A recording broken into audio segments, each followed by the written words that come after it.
Hello and welcome back to the show. I'm Tom Christiano.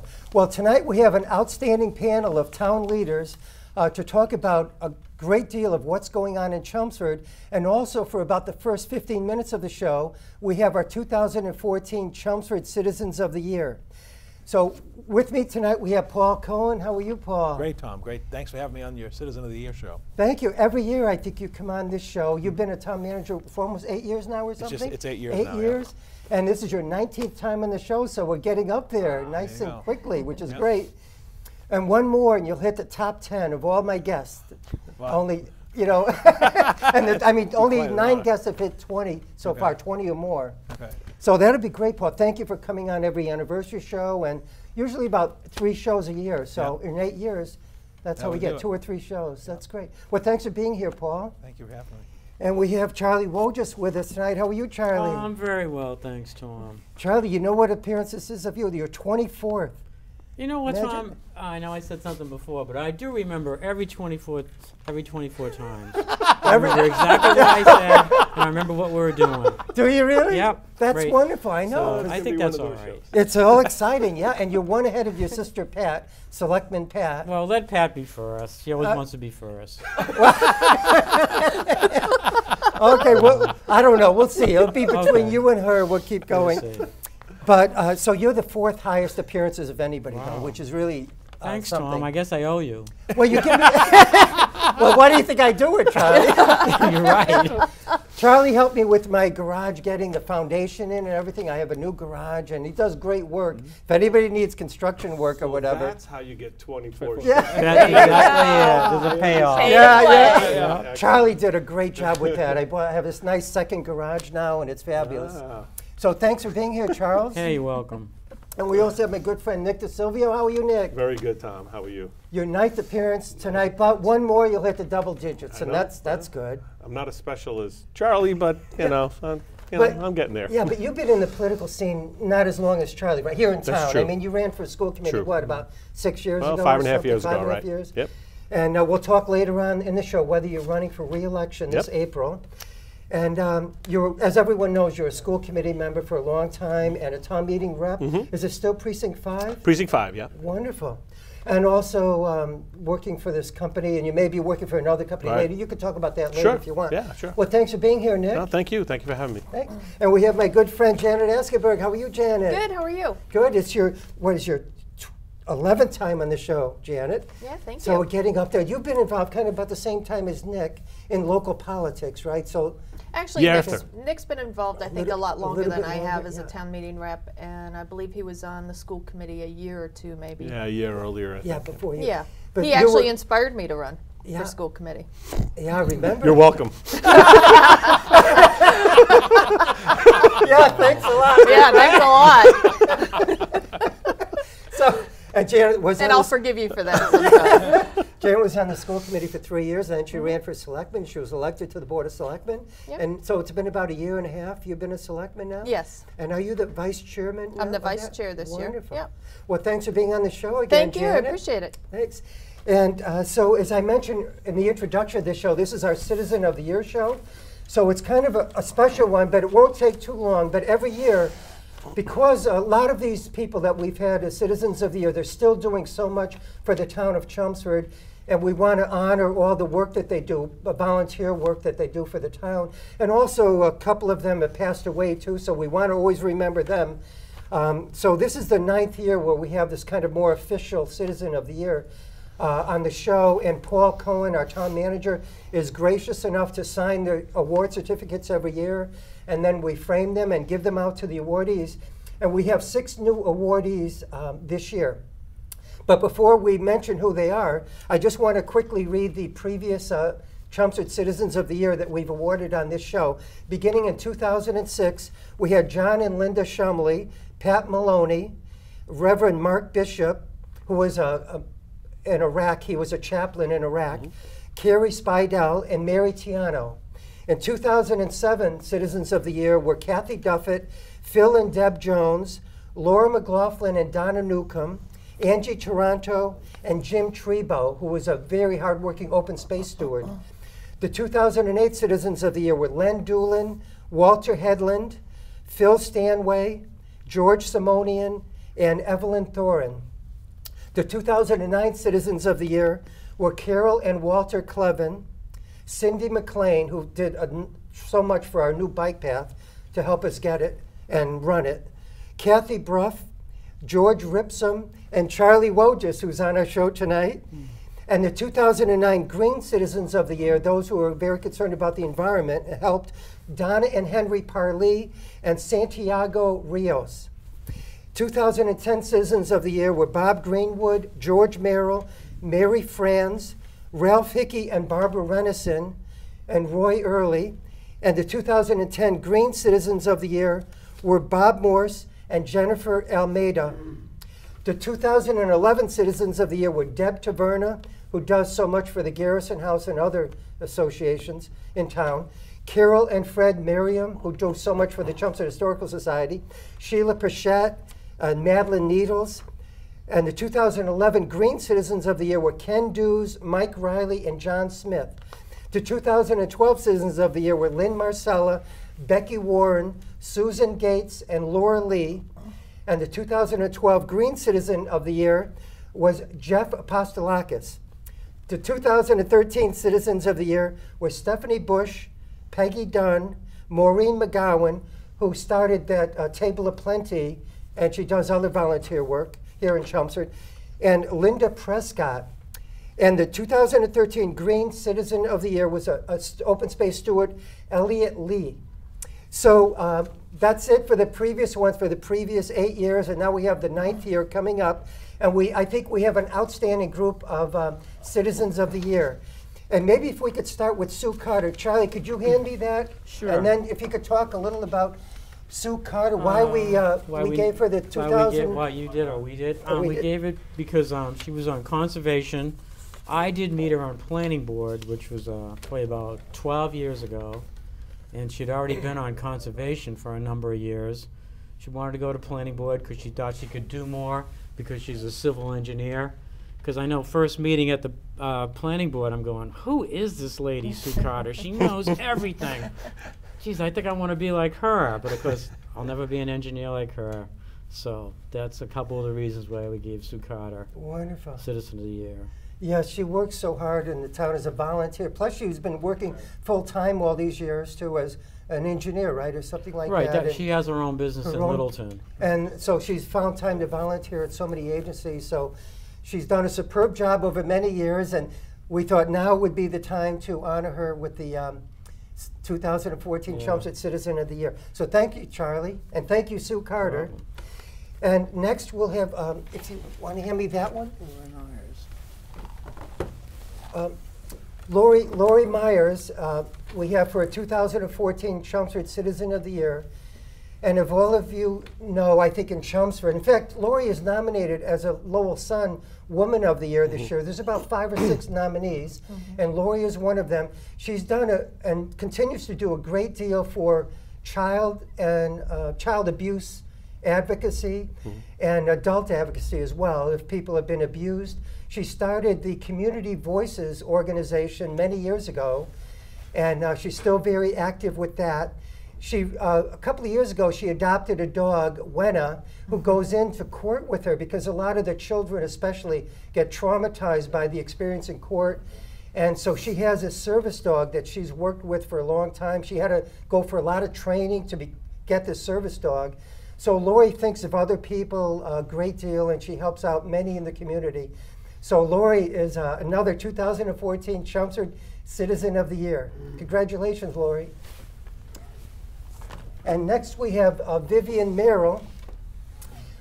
As all of you know, and maybe Paul could talk a little bit about Vivian afterwards, but Vivian has done so much to help us get a new Chelmsford dog park, which I think is going to be opened officially next spring. She's been raising money and doing so much as president of an organization, the Chelmsford Dog Association, to help us get this new dog Park, which is going to be a great addition to the town of Chelmsford. Paul, do you want to say anything? She does a lot of clerking for the town. Yeah, that's too, where you doesn't see she? her on a lot of the board meetings, selectmen, you know, and other committees around town. So that's why people see her. And then when she's at the meetings, you'll often get to the mic and promote the dog association's efforts. Yes, and she's done so much fundraising for the animals and the dogs. And as everyone probably knows, her husband is the dog officer, the animal control officer in Chelmsford, Eric Merrill. And he's doing a great job as well. So thank you, both of you, and congratulations, Vivian. Well, why don't I go to, so someone else could talk a little more than me. The next Citizen of the Year is Bill Askenburg, a good friend of mine. And a lot of these awards, by the way, are people who do things under the radar. It's not like the selectmen who are kind of well known in town, but a lot of people like Bill Askenburg do things that not everyone is aware of. And Bill was nominated by me, so it wasn't anybody like Janet or her.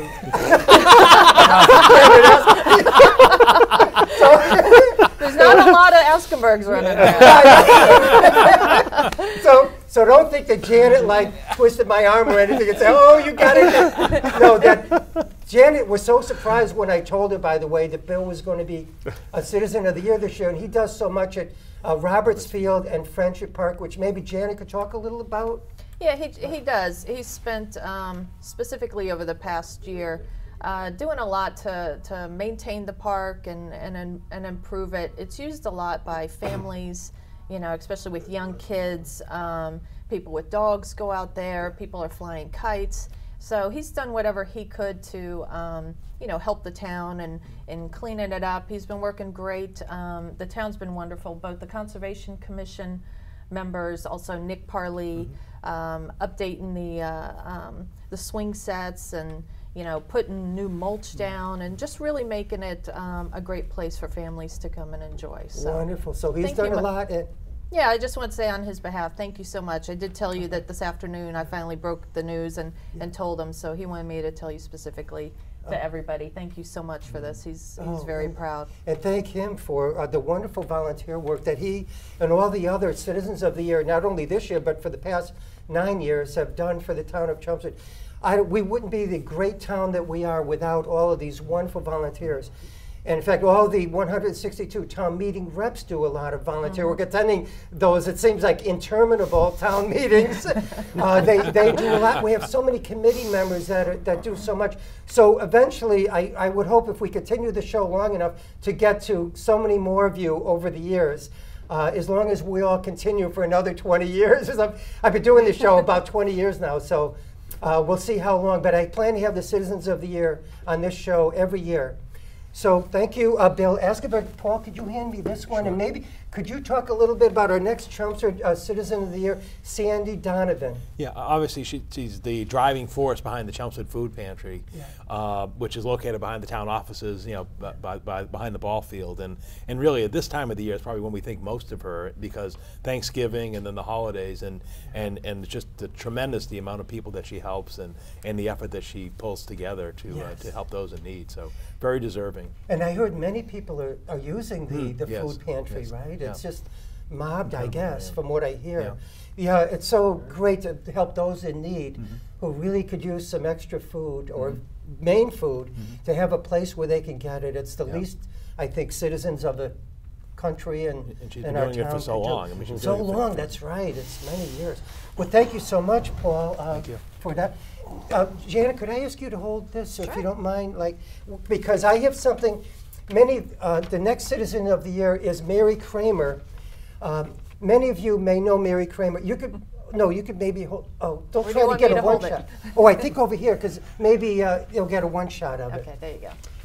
So, I asked Marty Michaud, who is a volunteer for the Chelmsford Friends of the Library, to give me a write-up for Mary Kramer, because Mary has done so much for so many years for the Chelmsford Library and other things. So let me just quickly read what Marty sent me about Mary Kramer. There are a number of people who work on the book sale throughout the year, but Mary donates much more time than anyone else. Since we collect books at the Dutton House year-round, she stops by there almost every day, all year, to sort, price, and pack the donated books. She has been there over the last few very cold days and can be found there on the hottest days of the summer. If she didn't do it, the donated books would just pile up and become overwhelming for us to handle on our designated book collection days. Mary also works during the book sale itself, comes up with the schedule for book drives and the layout for the books at the sale. Mary also donates time to helping inside the library shelving books and other materials if there are too many carts of returns backed up. Mary Kramer also is a knitter and donates handmade Afghans to Project Linus, which is a nonprofit that provides handmade blankets to children in need. So thank you very much, Mary, for all that you do over many years, and congratulations on being a 2014 Chelmsford Citizen of the Year. So as you could see, the great group that we have this year and in past years as Chelmsford Citizens of the Year, and you all agree that they're great people, right? Yep. And Absolutely. and as I mentioned previously, these are people that are a little bit under the radar. Maybe not everybody knows Mary Kramer or Vivian Merrill or Bill Askenburg. And so it's great, I think, to just kind of a nice little thank you to these people for all the volunteer work they do for the town of Chelmsford. Well, maybe if we could start the show with Nick DeSilvio on my right here, my good friend Nick DeSilvio, because Nick, as you all probably know, Nick is up for re-election this year. Is this my camera, the center one? So Nick is up for re-election this April for school committee. So I'd like to ask Nick if you're planning to run for re-election this year. Well, thanks for asking, first of all. And I promised you many, many months ago that if whatever decision I make, I would be here first, because Thank you. You asked me 5.5 years ago, and I promised you that if I was going to run back then, that I would come on the show and did it, and I did. Yes, thank you. As people know, I have my own business, and over the years, I've had the luxury of taking time away from work to do what we have to do. Yes. Because there's a lot of work there that has to be done, and there's meetings in the morning, there's meetings in the afternoon, there's sometimes during the day, and you get a chance to have an opportunity to get away. Yeah. Well, recently, in the last 45 days, and the question was still up in the air. In the 45 days, I've taken a leave of absence from my company. I'll be away from it for about 12 to 18 months, and with that, I'm going to be running 2 divisions for a defense contractor here in Massachusetts, one here and one in Columbia, Maryland. So with that, it's going to make it extremely difficult because every other week I will be in Maryland, and I can't do justice to the job. And it's not fair. It's not fair to the committee. It's not fair to the citizens. So, it's one of the things. And then, everything that's happened in the last 2-3 months, it's almost become a distraction. Not for me, but for everybody else, because, everyone's upset, and that's understandable, So, obviously, I don't want to be a distraction. So it's time for someone else to step up and do that. I will reassess, when I'm done my stint where I'm going to be at. I will reassess at that point. In a year from now, I'll make a determination if I want to go back. I love doing the job. Yeah. It's been absolutely fantastic. Wow. Current members, past members, Janet was on that committee. Mm-hmm. It's a lot of work. The rewards are fantastic. From a monetary standpoint, it's nothing. From an attitude and feeling standpoint, it's huge. The amount that you get out of it is unbelievable. Graduation day is is that day. That's our payday. Yeah. So it's worked out well. I think so. We've accomplished a lot of things. We've changed some culture, definitely for the positive. We have a great team, and it's a great school district. Yeah. It is a great school district, yeah. and for that I'm extremely proud. So I'm going to take a hiatus for a little while, at least a year. And then I'll reassess myself and see where I'm at and see what's going on. So, yeah. Well, thank you for announcing it on the show, Nick, and of course, being a man of your word and, yep. and coming on and letting everyone know. So yours was the only seat up, I think. Correct. That one seat. Yep. So yep. Let me ask the panel: has anybody heard of who might be running for a school committee next April? Or No anybody one. want to mention it? Or who might be a good candidate? I've already a person Paul already. Probably can't mention. I don't know. I don't know if you could get into politics at all. I'll defer to Nick. Yeah. I've actually been approached by a specific individual who actually the person approached me a couple of months ago and asked me if I was running or not, and I told him at the time I wasn't sure if I was going to run or not. He told me that if I was going to run, he wasn't going to. But subsequent to that, I told him 2 weeks ago that I probably was not going to run, and he told me that he is going to strongly consider it, to consider running. He's a business guy, very, very bright. And I think would be an asset to the community. He's already involved in the community already, but I'll let that person make that announcement. It's only fair, but there is someone potentially in the wings, so it would be fantastic. Wonderful, that's great. And for selectmen, we have 2 candidates who are up for re-election this year if they decide. Pat Wojtas did decide, Charlie's sister, she announced on this show about a couple of weeks ago that she's going to run for re-election. Oh, I knew that. You knew that, yeah. You sound like the guy at Saturday Night Live. You don't look excited. I know that. Don't you think I know that? See, he was hoping that if she wasn't running, 24 is a good number because you might not get beyond 23. Right. Numbers don't mean a thing. So yeah, she is. What do you think about that, Charlie? Your sister running for re-election? Well, I have to admit, everyone I talk to does seem to like Pat, and she goes to a lot of meetings, so they like that too. So she'll probably get in for another term. Would be my guess. Yeah. Well, she seems to really enjoy it. Yes. And again, like Nick, I think Nick's done so well over the past 6 years because he really enjoys it. Yeah. And that certainly helps. I enjoyed my time on the school committee. I was joking earlier, and I'm certainly enjoying my time on the selectmen. It's all a great group of people to work with. I enjoy working with Pat very well. So we know Pat is running, but has anybody heard if George is running yet for re-election? No. I've spoken to George. I actually spoke to him 2 days ago, and I asked him if he had made a decision, and he said he hasn't as of yet. But if I had to speculate, just my own personal opinion, I think George loves this town. You know what I mean? I don't know if he can be away from it. You know what I mean? I really don't. He really loves the town. He was born here, he's bred here, and this is part of his family and his heritage. I mean, he wants to give back, and he's always been that way. So that's why I respect the guy a lot. Yeah. Well, I imagine he will be announcing maybe by the end of this month. Well, did you invite him to a show? Yes, I did. Okay. I did. And in fact, he was invited on the show that Pat was on, but he said he's not ready to announce then, which was like in early November. So I have scheduled George to be on the show in January, but the first show I had open is the end of January. So I think by then he'll have announced one way or the other, because you could start pulling papers in early January. So I would think, for everyone's benefit, that George will announce before then. So we'll see how it goes, and if anybody else decides to run again. If we could just, Nick, I think I mentioned to you that maybe I'll talk to you about this recent Lowell Sun article. Sure. I think was it yesterday came out or the day before? There was an article that came out about your wife was hired to be a more full-time position, and a clerk at the Chelmsford Library, not the main library, the school library, and she had been working for the town for 8 years, et cetera, and all that. But so some people have questioned it because you're on the school committee, and I thought, if you don't mind, maybe you could just clarify how you had nothing to do with the hiring or whatever. So just what happened with that? Again, I think I've mentioned it in the past, and I'll mention it again. School committee members have very little say in day-to-day operations. Actually, we have no say in day-to-day operations.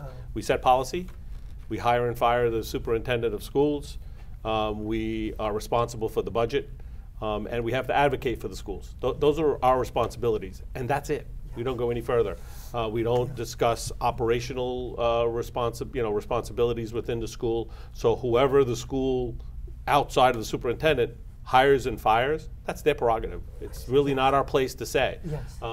I've never been involved. As a matter of fact, I've always joked around with my wife when I first got on the committee, because she had been there for a few years, I always used to say to her, is your job really necessary? And she used to, a little badgering back and forth every once in a while. That's her thing. I mean, I don't speak to whoever. I mean, I don't even know who actually, because she was at the high school, I suspect that it was probably Charlie Caleri that actually hired her, because each principal is responsible for their building. Yes. But we have no say. Some people say, well, it's bad timing. It's like, when is the right timing? You know what I mean? It was an open position. Yeah. She applied for other people. Right. She applied. She went through. She told me it was a thing called school choice or choice school or spring school. That's what it was. Some kind of website program for hiring for schools. And she saw the position. She bid on it, and she had waited. She thought she wasn't even going to get the job because she said she had waited almost 2 weeks, and she hadn't heard anything. And then eventually she got a call. Went for an interview in front of 3 people. There was a panel, 2 people who she knew, and then 1 person she didn't know. And then 3 or 4 days later, they made her an offer. I wasn't involved in the decision. I wouldn't want to be involved in the decision. I couldn't work with her because she's a maniac. She's a hard worker, you mean, right? Exactly. She is relentless, absolutely relentless. She is. I mean, I'd love to have her work for me at my company, but we'd clash too much. Plus, 24 hours a day would be too much. Yeah, right. I would think anyone who's seen how much she works for Pop Warner. Oh yeah, well, Pop Warner, she's on the board of directors for CYBL. She is on the board of directors for the Boosters. She runs the field house at the high school. Extremely hard worker, very dedicated. I think anybody who would be able to have her as an employee would be very lucky. When anyone raises their hand and asks for help, she's the first one to step up. Even my own kids say to her, "Why? What are you doing?" You know what I mean? Because she's never home. But that's just the way she is. But really, so if people really concerned about myself getting involved in, we have no say. You had nothing to do with the absolutely hiring, not. right? And why? Think about it. Why would someone like myself even get involved with that? That's so inappropriate. It's just it's beyond. I mean, you just don't even. That's not even a discussion. Great. Well, thanks, Nick. No, my problem. No more. Well, maybe we could all talk about this, but because maybe Nick, I don't want to keep just focusing on you all the time, but the biggest issue in town lately has been the school department budget and some shortfalls that were found in the summer. And then we had our recent fall town meeting, and almost $1 million was allocated, I believe, towards the school department. Correct. So maybe if we could just have an open discussion about the whole budgetary thing, what's going on now, is the audit completed yet, that kind of thing. So I'll leave it open. Maybe Nick knows the most about it, but I'll leave it open to anybody to start talking about it. What I'll say is, and anybody else can chime in anytime they want, but what I will say is there's very limited that I will make official. The audit is still going on. We are expecting a report by the end of the month. I think we received because the town manager and the board of selectmen hired the forensics auditor. So he reported back to them and told them by holiday time it'll be complete, and Paul reported that to us. When that's done, we will have a presentation. We'll present to the citizens what's going on. I hope people understand. I understand it's frustrating. Believe me, I understand it's frustrating because it's frustrating for me not to say anything.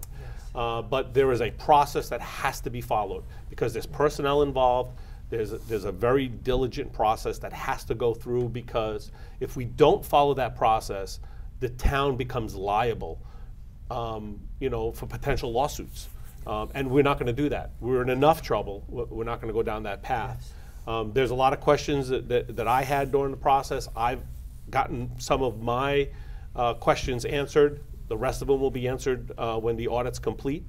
I've done my preliminary investigation myself, as well as the other members of the school committee have. I'm sure everyone has their own opinions. And at the appropriate time, we will release those opinions, those thoughts, and any other rulings that we're going to do. Wonderful. Procedures are going to be changed. We're going to update our policies to make sure our policies are covered. But other than that, we're just going to keep marching along. We still have to educate our children. Yes.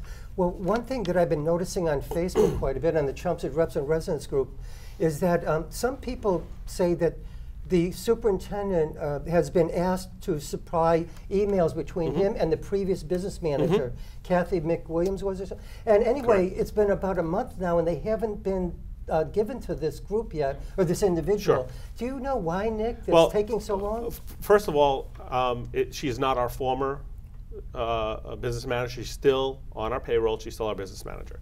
But she's not working as a businessman. Correct. We have somebody else coming in, right? Yeah. Correct. Correct. But again, we have to follow the process, and we have to make sure that the audit's complete before we do anything. the reason why she was the largest receiver and sender of emails She was. for the entire school district. Wow. Because she's The the business manager, and the business manager would be the largest user of the system.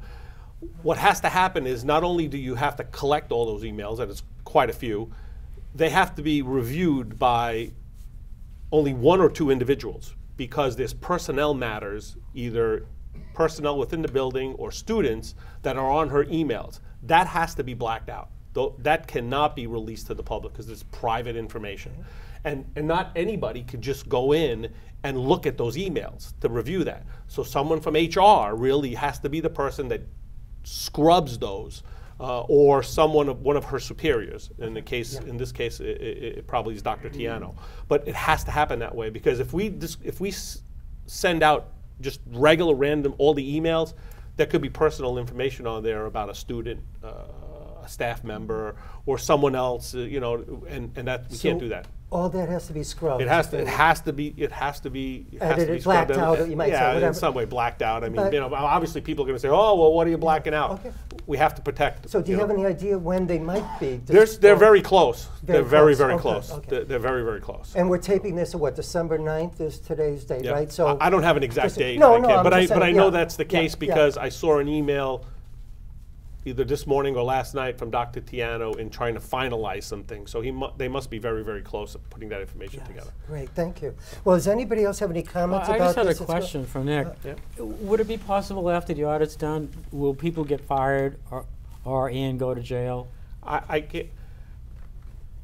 First of all, I shouldn't say anything, but I'm going to put my human being hat on. Okay. Jail, really? I'm just asking. Let's No. be serious. So you're saying no. Let's be serious. But they'll be I fired.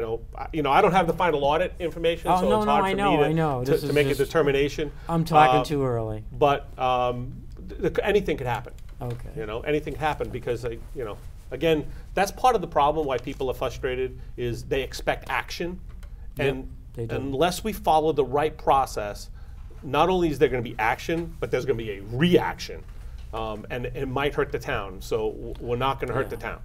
Yeah. That's what we're going to Yeah. do. We're going to make sure we protect the town. So we got to go about this the right way. Yeah. Wonderful. A lot of people have been asking if Valerie Diggs could be rehired, especially since some additional money was allocated at the fall town meeting. Is that possible? Not in this fiscal year. Not in this fiscal no, year, because the monies that were allocated at fall town meeting was to maintain the adjusted budget that was presented by the administration. Yeah, thank you. So, but there is a plan. I mean, we're working on our needs budget for FY16. Yes. There is a plan to reinstate those positions Oh, in the future good. budget. And again, the school committee still hasn't voted on that. It's still something that has to be addressed and Yes. reviewed. But that's what we're hoping that we can do. I see. Yeah, great. Thank you. Thanks, Nick. Paul, do you have any comments about all this budgetary stuff that came up at the fall town meeting? No, I mean, I think we exhausted it at fall town meeting. That's for sure. But I think, as Nick noted, we're now beginning the process for the town meeting budget that we'll bring in spring, and that's not that far away. I mean, the school committee, by the town bylaws, they have to submit a preliminary budget by the end of January. Yes. And you're talking 6-7 weeks from now. Yes, It's yeah. not a lot of time. We obviously have gotten a late start because of the delays with the fall annual town meeting. And as Nick noted, the school committee is basically examining from top to bottom their needs. The challenge is going to be how do we meet those needs, and not just in the school department, but across the community. I mean, there are a lot of legitimate needs. Town-wide, whether it be in the police department, fire department, DPW, like I said, schools, libraries, and so forth. The challenge is going to be, let's be honest, we're not going to meet all the needs of the community, and the challenge is going to be the difficulty is producing a budget that is comfortable, that hopefully we can get a consensus on, and that's not going to be an insignificant task. It's going to be very, very difficult because in the past, and this is not as a detriment to anybody. In the past, what would happen is the town manager would say, okay, this is how much money I have, and we, at least as long as I've been on the school committee, and I know I've spoken to our patriarch that's on the committee now, and she says it wasn't like that even prior to that, is that we get a number and then we back into that number. And usually it works out pretty well. There haven't been issues. This year what's going to be different, we're going to put together a true needs budget, and then we're going to come to the town and say, okay, this is for us to maintain a level service budget. Yes. Okay, level service, we're not going to increase, we're not, level service, this is what our needs are. Because over the years, what has happened, at least in the last 5 years, is we get our number, we back into the number, and then we save everywhere we can, scrape, do whatever we have to do to make sure we can hit that number, and that's what we achieved. Obviously, this past year we ran into a problem, but prior to that, that's what we were doing. So we're making changes, adjustments in the administration, you know, reducing some of the staff in some places to get to where we needed to be. So this year is going to be a little different, and as Paul stated, I think it's going to be extremely difficult to make the plan work. Yes, yeah. So we're going to have to take a look at it. We have so many things. Like I think the DPW facility was postponed. We're going to have but that's just capital. We're talking that's operations. Right. I mean, we're in a situation, we have our collective bargaining agreements in the next budget year. So you factor in that cost. That's not insignificant because that's basically funding the third and final year of the contracts for all the school employees, all the general government employees, and then we still haven't settled with the police. We still have two, so that has to be accounted for. And then you got your other major costs. You know, we're going to get in a couple weeks the Middlesex County retirement assessment increase. The preliminary information we received is very disturbing in terms of the increase.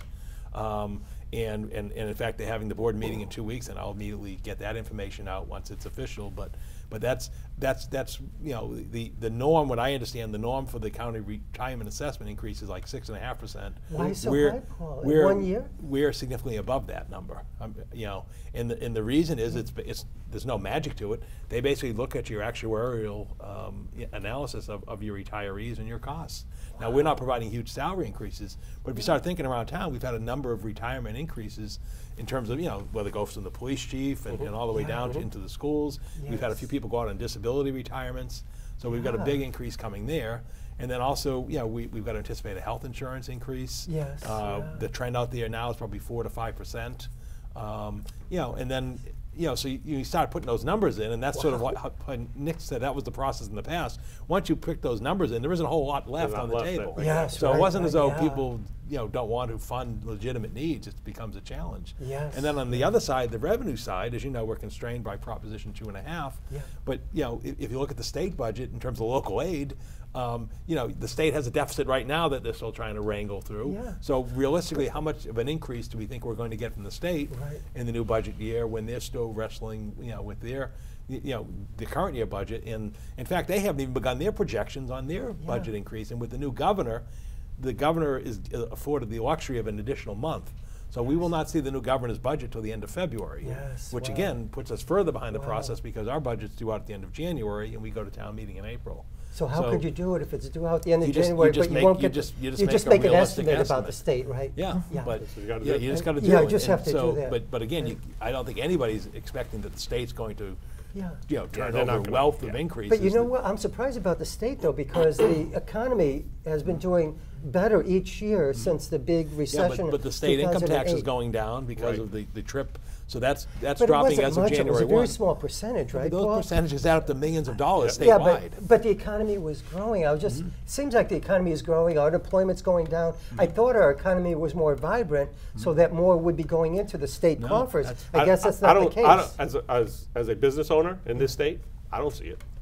You don't see what? A better economy? Yeah, I don't see it. I don't see it there at all. It's maybe in some areas, you know, some of the services areas, but from an overall business standpoint, I don't see it. I mean, Janet probably has just as much, if not more, input based upon her clientele. You know, she can somewhat, but certainly not what the press says.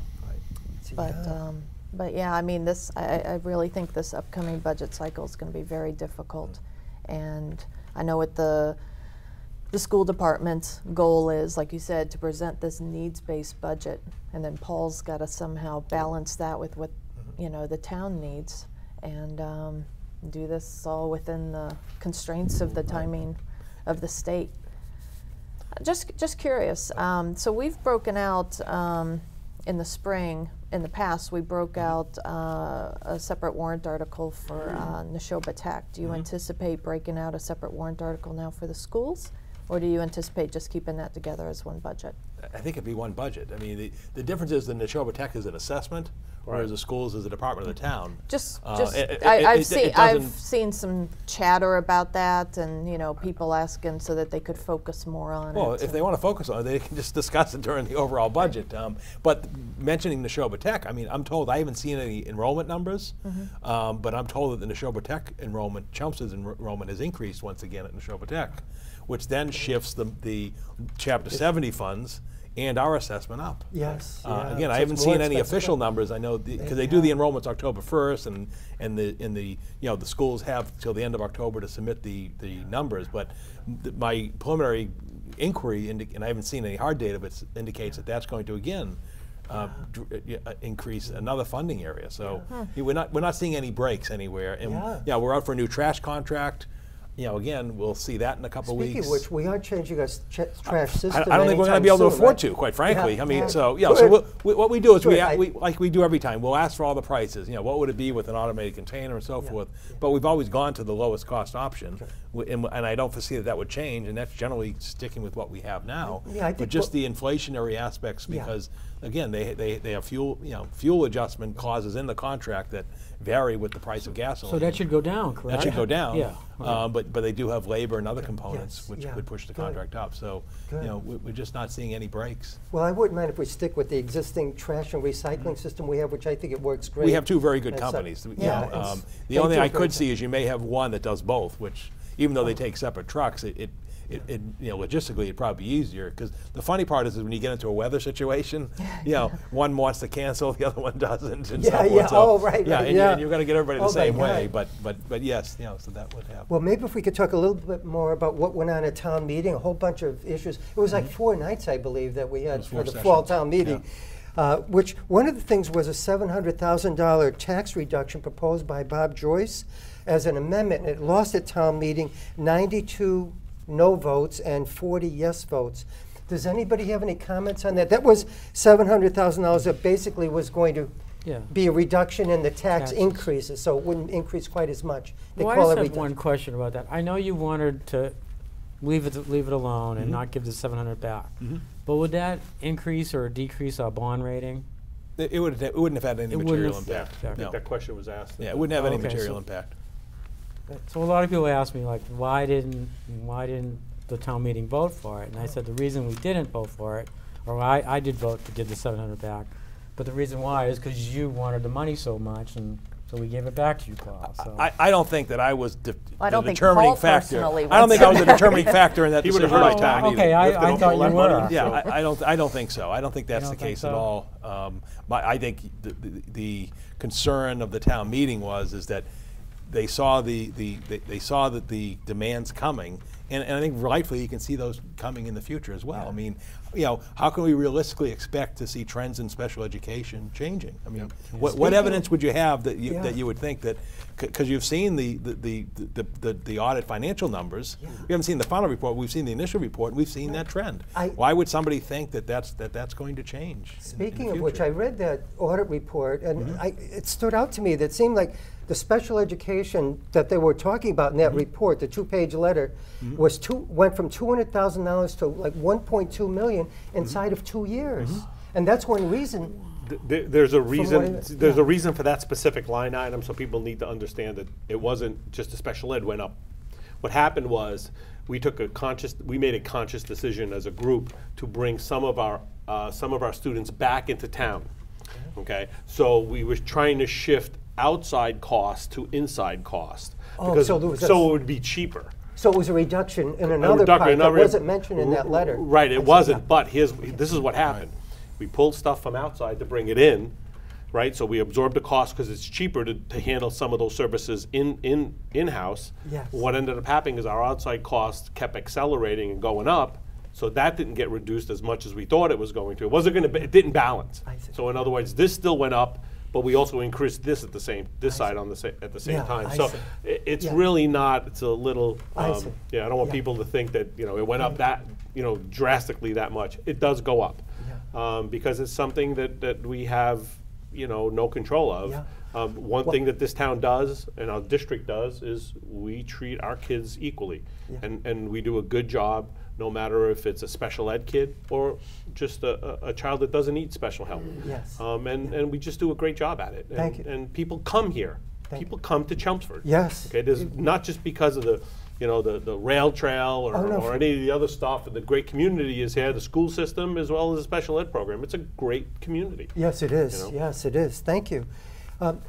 So at town meeting, we also talked about the old fire station at North Town Hall. As all of you know, the new fire station is going to be opening this Saturday, the grand opening. Is it the 13th this Saturday? Saturday the 13th, 2 At o'clock. 2 p.m. Go to the new fire station, and I guess we'll be parking mostly in back or wherever It'll we be can. like the 9/11 ceremony. The road will be closed from about 1:30 to 4:30, during the event, because there's going to be The road's going to be closed. which is what we did at the 9/11 yeah. observance. So I it'll be didn't closed know- from Wilson Street, and then it'll be closed at Golden Cove. So they just to allow people to be able to park and access the site safely. great, yeah. Because we expect with the fire station, you're going to get a lot of youngsters. I The hope little so. kids want to see the station Yeah. and the new the fire boots and the trucks. hats and the new fire truck. The new The ladder big kids truck want to will see be the ladder there. station truck. too. Right, Yeah. right. Yeah, the big kids, But yeah. the new ladder truck will be there, the 100-foot Yeah. ladder, and also a new engine will be there as well, which yeah. is coming. So that, there'll be a lot of that activity. They're going to want to see the fire pole. So Yeah. so we expect a lot of families and people. And so to make it safe, the police basically advised to close the road Oh, I once see. again.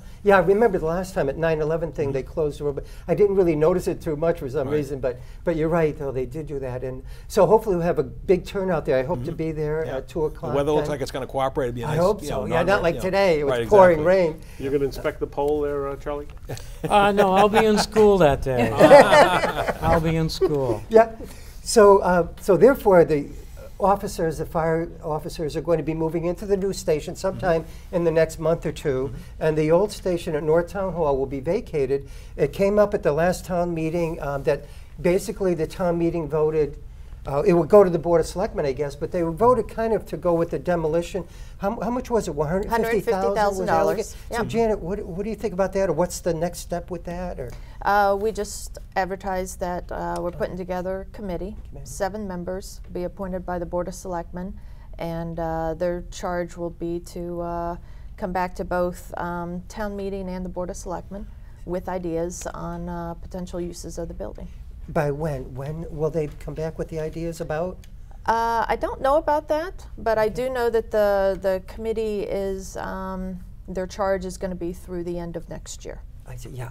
So about 7 members, and if people want to apply to that, they could send the application to the town manager's office, Absolutely. They selectman's can go office? into the town manager's office, get an application, or get one online. Online, wonderful.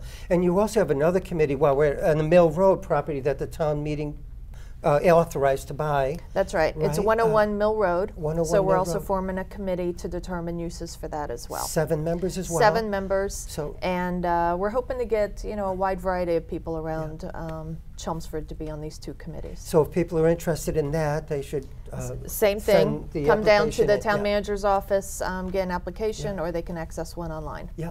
So And maybe the deadline is the end of this month. for the applications, wonderful. Well, maybe if we could talk about either of them, if anybody would want to, what do you think should happen at Well, I either of have these? strong opinions about the fire station, Okay. and the reason why I do is I have a couple of friends that have tons of money, I should say, and they want to buy the fire station because they want to do different things with it. Really? I believe one wants to put a restaurant in, and the other one wants to do retail and in some residences. Oh, very So interesting. they do want to keep it as a fire station. Well, as a building, they want that building. They Right. don't want it torn down. Right. So, Okay. and one of them's already given you some money, of course, but you had to give it back. We've given the check. We've Yeah, returned yeah. the check to. Oh, I know Oh. you had to. To Mr. had Harvey. to. Yeah, You I had met to. with him and we returned the Yeah. check to him. No, but that would certainly be something I would consider. I would not be, as of right now, I would not be open to selling that land. But if there's something we could do with a long-term lease for To save the building. absolutely. Yeah, a long-term lease. Yeah, I'd You be wouldn't wanna very sell it. interested in that because I'm not interested in. Selling it. Well, I'm not interested in selling the land. Okay. And I'm also not interested in demolishing the building, unless we can Okay. find you know, I'd like to think there's some ideas out there. That's good to hear. Yeah, absolutely. All right. And the committee will be coming back, as you said, right? Maybe in the spring or something at town meeting as well. And we'll hear what their ideas are. I want to hear them as well. Yeah, all the ideas absolutely. they If there's come some up with. considerations out there. Now, if they come back and there are no viable ideas, I certainly don't want a building to sit there empty and, Right, you know, right. it's Yeah. going to be an That wouldn't eyesore. Oh, cool. But no, again, my understanding, I've heard a Oh. couple of things that there's certainly some ideas. So Yeah. I look forward to hearing them. All right. Any other thoughts about the fire station or the Mill Road property? And the Mill Road property, I know that was a little controversial as well. I'm not looking to spend money unless I absolutely have to. But this is a very unique piece of property, you know, where it's situated. And again, I like to think that there's definitely going to be some good ideas that hope come so, from yeah. that committee. Absolutely. Yeah. It would be a real shame if that ended up, we lose that and it ends up being developed. Yes. It really yeah. would. It is a nice piece of property. that's- Well, we're going to Absolutely. close on it in January. We Yeah, won't lose the right. property. Well, We're going to Did- we're going to complete the purchase in January. As far as the developing price- it, though, it Oh, does sorry. have the 200-foot setback from the water's edge, so I'm not really sure how much land could be developed there. Okay. I mean, I don't really know. Yeah. Well, it's ours now. And, Well, it will be in I'm- January, yeah. Did you negotiate No, the price? yes. Well, we negotiated before the town meeting. Yeah, to was get it the price. 480 or But the process under general laws, we have to advertise the purchase 30 days in the Central Register. That's happening right now. So we'll have a closing in early January. I So see. it's on Why do track. you have to We advertise the purchase? It's a provision of state law. I Whenever mean- whenever a town wishes to acquire a parcel of land, you have to put a 30-day notification I out. mean, what is the purpose of that? So other people could know It's and just to maybe let bid people higher know. or It's something? part of the whole I sunshine, see, yeah, transparency, oh, I and see, everything yeah. else. Oh, I And see, yeah, yeah. and we've done that. We have town council is already drafting the deed. We've been in touch with their attorneys, and yeah. you know, in the meeting in January, the board will be asked to sign the deed, and they will sign it, and it'll be recorded, and then we'll be all set. And then the committee at that point should be in place, and they can do their work. Yeah. Well, one idea I had, which I think I emailed to the selectman and town manager, is if we don't find a viable use for the property itself, and we say we paid $480,000, there's a significant kind of home on there, which is used for the school, right? That could, maybe we could zone out the home and a half acre surrounding it, along with the frontage, sell that for maybe $350,000, maybe $375,000, because it might need some updating, you know. And then that we'd get the other land, back the other acre of nice land for less than $100,000. You see what I mean? So I'm thinking of that as a fallback position. Is that? No, that's certainly a It's certainly a consideration. possibility. Okay. Yeah. Just if Absolutely. we'll probably hopefully find a good use. All ideas I'm are saying- welcome. Yeah, thank you. I'm just saying if we didn't find a good use for it, you know, Paul, Yep. that's why I voted for Right. the town meeting. Because I always think, what's the fallback position if we don't find a good use for it? And to buy open space right by the pond mill there, and- by the the soccer bike fields are path, there. the The soccer soccer fields. fields are That there, is yeah. so valuable. Yeah. To me, it's worth like $300,000 an acre of land right there because it's adjoining to these open space recreational areas. You know what I mean, Paul? That's why I felt it was one reason so valuable. Do you But- mind if, just on that, do you mind if we go back for a second for regarding the $700,000 towards the tax levy? You know, I stood up, this is the first time at town meeting that Oh, I've yeah, stood yeah. up and advocated for something. And the reason I did that is because I see money going towards Mill Road, towards the fire station, towards the schools, towards the town, to all these different interests. And I really saw $700,000 going back to the tax levy to give the taxpayers a bit of a break as just a balance. You know, again, we support so many different interests in this town, and just like Nick said, you know, people move into this town not just because of the bike trail or because of the schools, but because of everything. And I believe that controlling the growth of our property taxes is one of the things that, as officials, you know, it's an obligation for us to do that. It's for the seniors, it's for the families in town they're being nickel and dimed, no offense, No, with all these reality. athletic fees, Busing. bus fees and everything else. And I'll never be, and I know, you know, some people stood up at town meeting and said, well, it's only $50. You know what, I'm never going to tell anybody what $50 means to them. And I was out in the parking lot and some people were saying, oh, you know, $50. I'm like, I'll take your $50. I mean, to me, it just means something. And this year, I think our property taxes are going to go up a little over $200, $220. But you know, they could have gone up only $150, Exactly. $170. I'm with And you, Janet. Thank you. Well, So anyways, thank it's you. a fight I'll Thank- keep fighting, and you know, I hope you. one day we'll make it a priority. But you know, in listening to Paul and to our town accountant, they said, you know, you can't just do it one time. We did that, or the Board of Selectmen did that a couple of years ago, and it creates these, you know, these dramatic increases the next year. So it has to be an annual commitment. You have to do it every year. And you know, I was just very disappointed that town meeting didn't step up and say, yes, we will make the commitment this year to do that.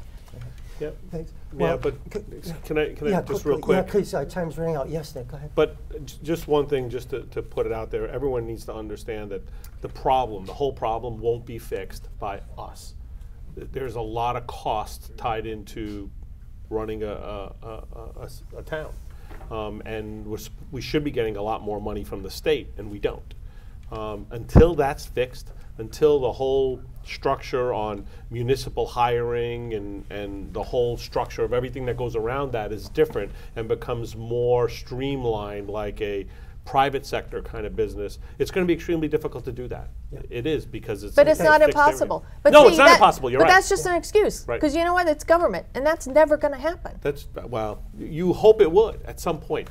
I know, I know. Well, I I hope have a lot wishful of things, thinking on my part. but it's not going to happen.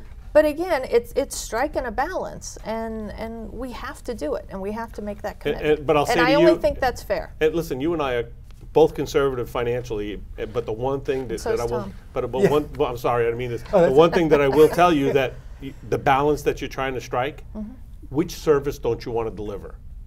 You know what I mean? There has to be, one of the things I've learned in the last 6 years that there is that, and there should be a balance, I do Yep. agree, but there has to be something has to give. I Right. just don't know what that is. Right. I just don't, and I've been involved with this and working with the town since 2004.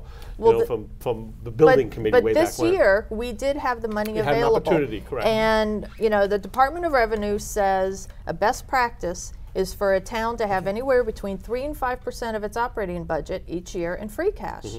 And we follow most, if not all, of the Department of Revenue's best practices. So this should be one at all as well, which means every year we should have at least $500,000 to $700,000 that we can put towards a tax levy each year. Well, thank you. We only ahead, have a I'm couple sorry. of minutes left, Paul, so could you tell us, are we going to get to high definition? Are you working with Comcast and Verizon on that? That's important. Yeah, There you go, yeah, Tom. our license with Comcast expires March of 2016. So we're just over a month away. We've been in touch with the folks at Telemedia. There'll be an ascertainment hearing probably in February, in which Telemedia, probably before with the Board of Selectmen, because they have the licensing authority, which Telemedia folks and others will come in and testify and talk about their needs. And there is a request for a high definition channel, local access Great. channels.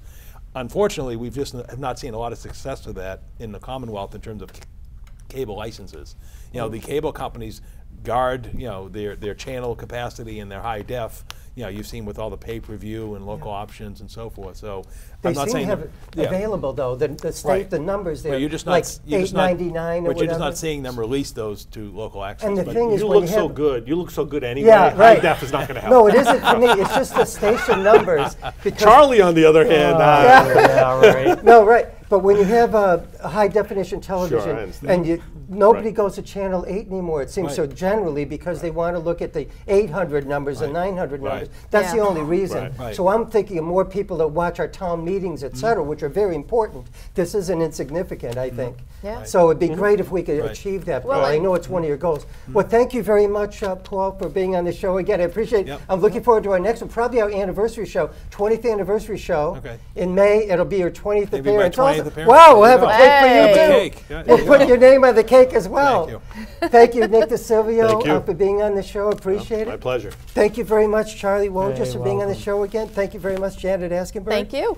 And thank you, our wonderful crew, our camera crew, Tom, Matt Scott, Larry, and our director, Pete Padula. And thank you, Matt Scott, for all your service. Matt is our Thank you, camera Matt. tonight. Thanks. Matt is our former Chelmsford director of telemedia for many years, and Pete Padula, fortunately, will be our new director of Chelmsford Telemedia, which was a great choice. I'm sure he's going to do a great job. I hope to see you at the fire station opening this Saturday, and I hope you have a wonderful Merry Christmas and Happy Holidays. Ciao.